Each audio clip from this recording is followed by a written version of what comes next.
Hello, नमस्कार, good morning. एक बार फिर से एक नई वीडियो में आपका स्वागत है। मैं हूं ऋषभ। इस समय मैं हूं पुरी में।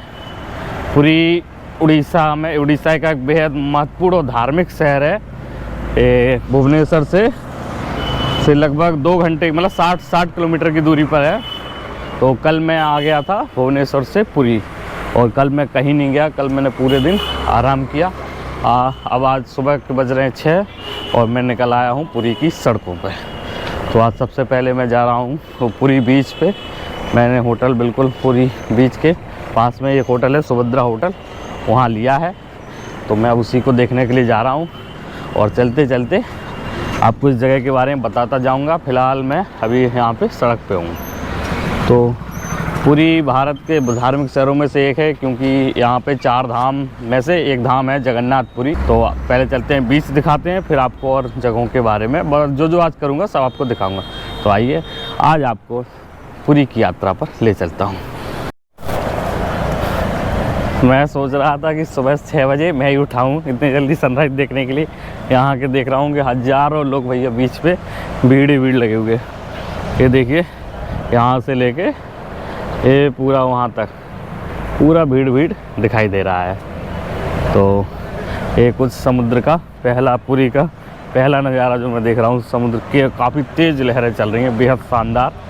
और समुद्र में पता नहीं क्या जादू है, जैसे ही देखो समुद्र को तो एकदम दिल खुश हो जाता है, जो उसकी लहरें और जो आवाज़ आती है। अब मैं थोड़ा भीड़ से दूर आगे की तरफ जा रहा हूँ, उधर थोड़ा टहलूँगा। इधर तो भाई भीड़ है बहुत है। यहाँ कुछ मज़ा नहीं है। यहाँ पे ऊँट भी दिख रहे हैं, ये आगे ऊँट है, और सनराइज़ यहाँ से लग रहा है यहाँ से होगा। तो यहाँ लाल मच आने लगी है। तो देखते हैं कैसा रहता है पुरी का सनराइज़, पहला दिन पुरी में। तो अभी तक का तो मज़ा आ रहा है, मौसम बढ़िया है। तो चलते हैं थोड़ा आगे की तरफ।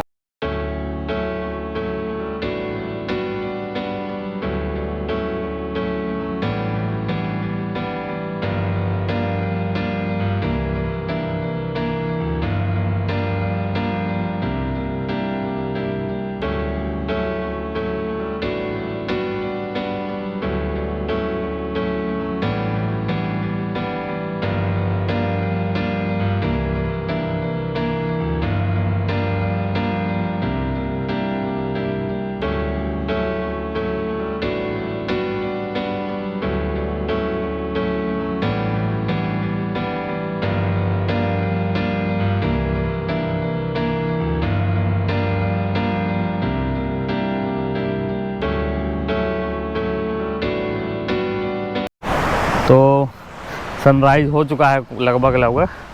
और मसला यहाँ पे ऐसा है, जो यहाँ पे भीड़ दिख रही है, इसका कोई टिकट नहीं लगता है। लेकिन आपको इसके उस पार जाना है, तो उसका गवर्नमेंट ने किया है टिकट। 10 रुपये टिकट है प्रवेश करने का, और 20 रुपये टिकट है नहाने धोने का। तो मैं अभी वैसे सनराइज़ हो गया, पहले मन नहीं था करने का, कि पता नहीं था। पता होता तो 10 रुपये का टिकट लेने क्या ही जाता, कम से कम भीड़ भाड़ से बचता। लेकिन अब सोच रहा हूँ चला ही जाता हूँ, 10 रुपये का टिकट ही तो है। तो नहाऊँगा नहीं, सिर्फ अंदर जाने के लिए 10 रुपये का टिकट ले लूँगा। और कल जितने दिन पुरी में रहूँगा, रोज़ सुबह आने का प्रयास करूँगा। जैसे आज उठ गया हूँ, भगवान करे 2-3 दिन और जब उठ जाऊँ तो रोज़ यहाँ का खूबसूरत सनराइज़ देखूँ, सनसेट भी देखने का प्रयास करूँगा। तो ये लिखा है यहाँ पे, वेलकम टू गोल्डन बीच। तो यहाँ टिकट काउंटर है। तो मैंने टिकट ले लिया है। इस पे लिखा है गोल्डन बीच पुरी, आज की तारीख डली है, और लिखा है डॉल्फिन वैलिड फॉर 3 आवर्स, मतलब 3 घंटे के लिए अवेलेबल है। तो ये कुछ ऐसा मसला है। और अगर आपके नहाने के लिए जो टिकट लगता है वो 50 रुपये का है, तो एक टिकट है 20 रुपये का। तो बहुत महंगा नहीं है, कम से कम उस भीड़ भाड़ से बच जाते हैं। जो भीड़ भाड़ उस तरफ है, जो मतलब जो मैं पहले आया, तो मुझे पहले पता होता तो इसी में आ जाता सबसे अच्छा, 20 रुपये दे के। तो ये है गोल्डन बीच, इस बीच का नाम है। पुरी बीच भी कहते हैं, गोल्डन बीच भी कहते हैं। और अब चलते हैं बीच के पास, देखते हैं कैसा रहता है। खाली मतलब कैसा रहेगा भाई, खाली है, पूरा खाली पड़ा होगा, कोई नहीं था। मैं सोच रहा था कि कोई प्राइवेट है, तो इसलिए ऐसा है कि वहाँ कोई नहीं जा पा रहा है। और जो जा रहे हैं उधर रोक दे रहे हैं गार्ड जो है ना। कुछ ऐसा मसला है। तो अभी ऐसा रास्ता बना हुआ है इधर का, तो काफ़ी देर में टिकट लेके अंदर चलने के बाद कुछ इस जगह पे आ गया हूँ। ये सामने सनराइज़ हो रहा है, लगभग हो ही गया है। और इधर बैठने के लिए ऐसे हट बने हुए हैं, बिल्कुल सनराइज़ देखने के लिए। मस्त बैठो उसी पे, देखो। और वो देख रहे हैं वहाँ पे मैं था भीड़ में, वहाँ बहुत सारे हज़ारों लोग हैं। और यहाँ देखिए 4-5 लोग गिनती के दिख रहे हैं, कोई भीड़ ही नहीं है। वही है ना कि पता नहीं होता, अवेयरनेस की बात है। बहुत लोगों को तो पता ही नहीं होगा कि 10-20 रुपये का टिकट लेके आप यहाँ पे आ सकते हैं। तो भाई मुझे भी नहीं पता था, जब यहाँ आया तब मुझे पता चला। भाई वहाँ गार्ड भैया थे, उनसे पूछा तो पता चला टिकट लो भाई, और आराम से शांति में सुकून में सनराइज़ देखो, सनसेट देखो। तो अभी तो हो गया है भाई, पता नहीं था। लेकिन अब अगर रोज़ उठ गया तो रोज़ इसी में आ जाया करूँगा, इसी सनराइज़ सनसेट को देखने। पता नहीं, समुद्र का एक अलग ही जादू है भाई। दूर से लहरें आती जाती हैं, उसको देखने का अलग ही मज़ा है। और जब आप मतलब समुद्र में रहेंगे ना, एक जगह खड़े रहेंगे, पानी आएगा तो उस जगह गड्ढा हो जाता है, तो वो भी एक अलग मज़ेदार अनुभव है। तो अभी तक लगभग 1 घंटे हो गया है मुझे यहाँ पे टहलते। अब कुछ देर यहीं पे बैठता हूँ और सनसेट अच्छे से धूप निकल आएगी तो यहाँ से निकल जाऊँगा फिर वापस पुरी की और जगहों को देखने के लिए।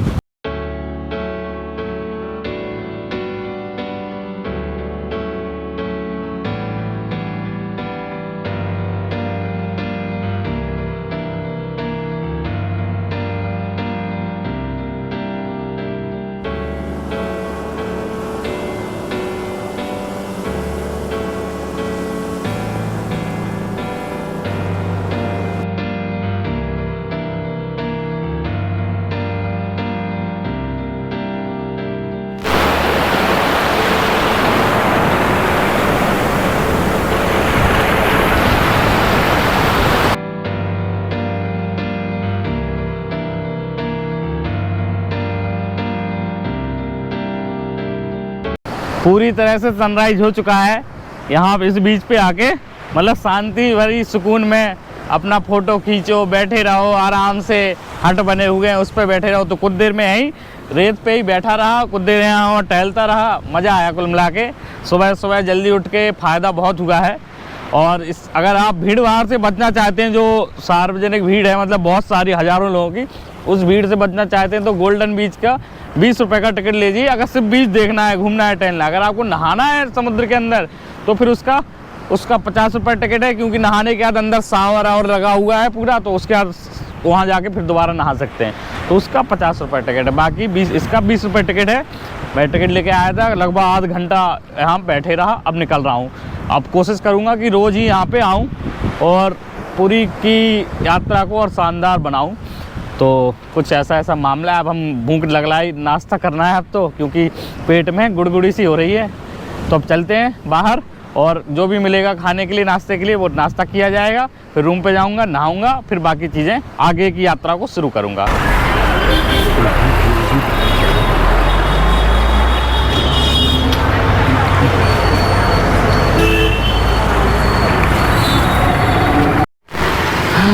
तो बीच देख के फिर रूम होटल आके नहा धो के अब मैं जगन्नाथपुरी मंदिर के लिए जा रहा हूँ। रास्ते में यूँ पैदल चल रहा हूँ। जगन्नाथपुरी मंदिर 4 धाम में से एक है, और इसे वैकुंठ भी कहा जाता है, जगन्नाथपुरी को धरती का। और इस मंदिर में भगवान कृष्ण, बलराम और सुभद्रा की मूर्ति स्थापित है। भगवान श्री कृष्ण को ये मंदिर समर्पित है। तो उसी मंदिर को मैं देखने जा रहा हूँ, और उस मंदिर की क्या कहानी है कि बनने की और अधूरी क्यों उसकी मूर्ति है, वो मैं मंदिर पहुँच के आपको बताऊँगा। तो अभी रास्ते में ही हूँ। तो मेरे होटल से लगभग 1 किलोमीटर की दूरी पर है। बीच में मैंने होटल लिया है, बीच में उस तरफ बीच है, इस तरफ मंदिर है। तो अभी मंदिर के रास्ते में ही पैदल जा रहा हूँ।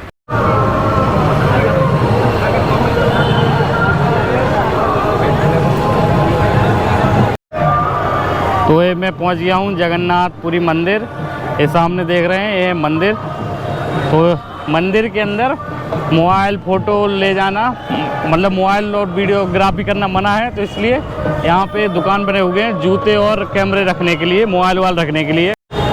जगन्नाथपुरी मंदिर की जो कहानी है वो मैं आपको बता देता हूँ कि यहाँ पे भगवान जो श्री कृष्ण को समर्पित है वो यहाँ भगवान को नील माधव कहा जाता है।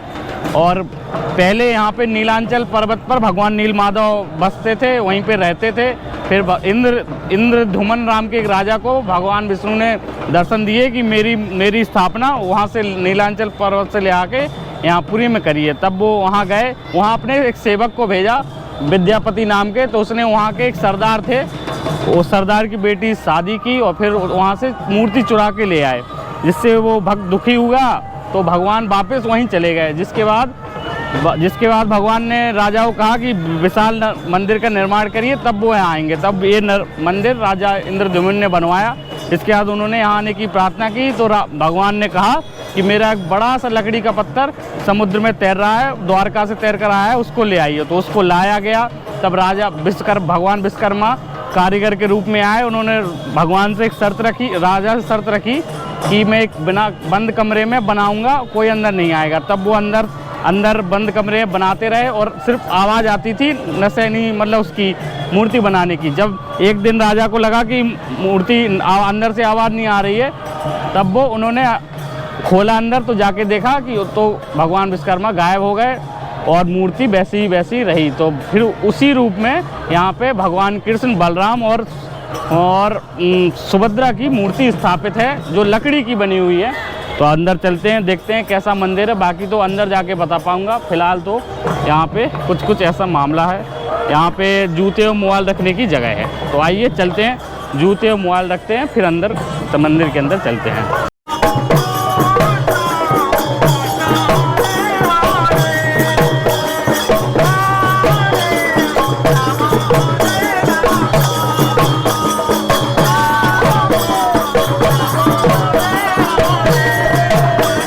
जगन्नाथपुरी मंदिर के अंदर से आ गया हूँ मैं।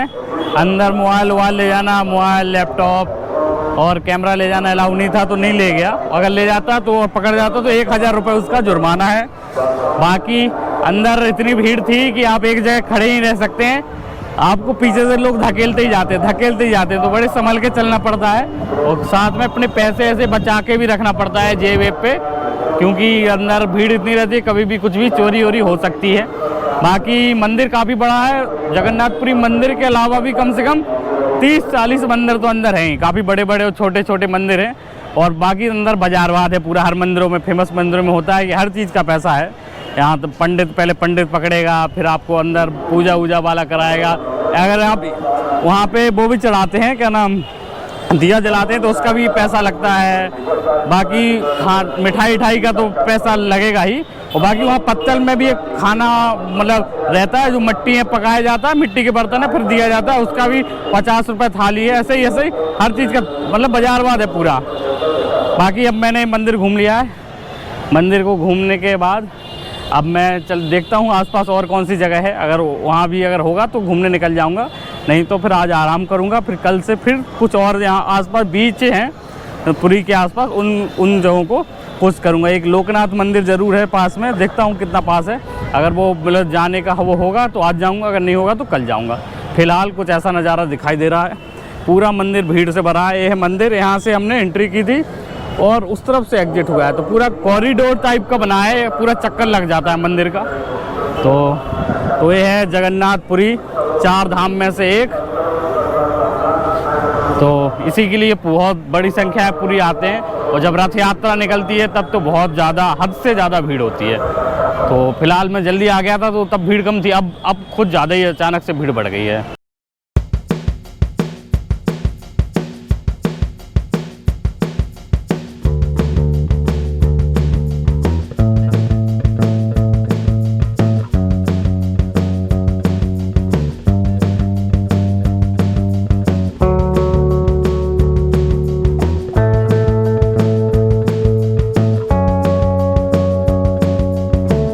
जगन्नाथपुरी से मैं आ चुका हूँ अभी श्री गुंडिचा मंदिर। ये कुछ मंदिर ऐसा दिखाई देता है।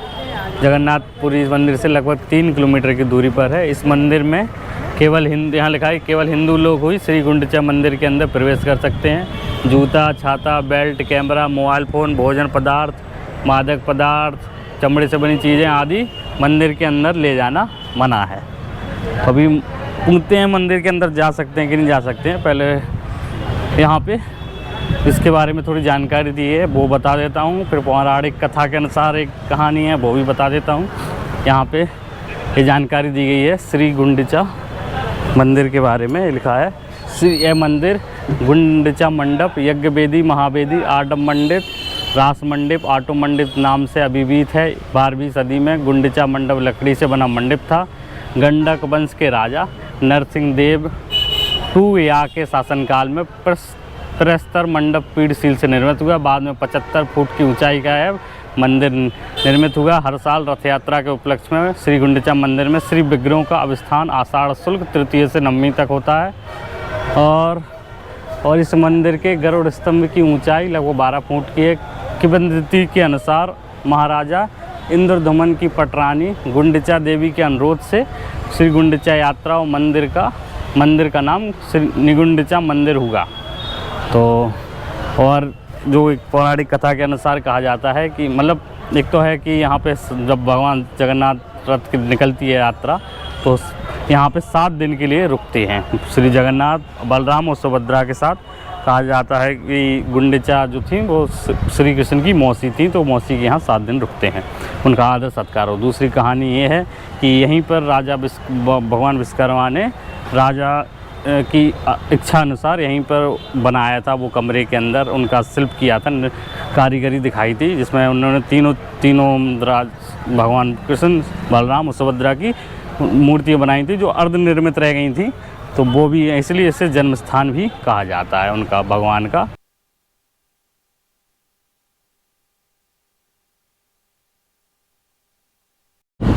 शाम हो गई है और मैं गोल्डन बीच आ गया हूँ फिर से। सुबह आया था और शाम को भी आ गया। देखिए यहाँ पे आपको दिख रहा होगा, वो वहाँ पे सनसेट हो रहा है, बिल्कुल डूबने ही वाला है, थोड़ी देर में डूब जाएगा। और ये है समुद्र, तो ये सनसेट, ये समुद्र। तो कुल मिला के भाई ये मैंने भाई क्या टिकट लिया, यहाँ पे आ गया। अब यहाँ पे अंधेरा 9 बजे तक खुला रहता है ये बीच, तो कम से कम 2-3 घंटे यहाँ रहूँगा। 8 बजे तक अंधेरा जब ना हो जाए पूरी तरह, फिर यहाँ से अब वापस होटल की तरफ चला जाऊँगा, खाना खाऊँगा, सो जाऊँगा। तो कुछ ऐसा मामला है। तो अभी यहाँ कुछ देर ठहरूँगा, समुद्र के मज़े लूँगा। और सनसेट तो डूब ही गया है, तो बस यही है कुल मिला के समुद्र की लहरों का। और यहाँ थोड़ी देर टहलूँगा, फिर यहीं बैठा रहूँगा। मैं तो यहीं पे हट बने हुए हैं बैठने के, तो उसी में बैठूँगा, फिर आगे अपने वापस चला जाऊँगा। तो आइए आपको थोड़ा शाम के समय समुद्र के खूबसूरत नज़ारे दिखा देता हूँ।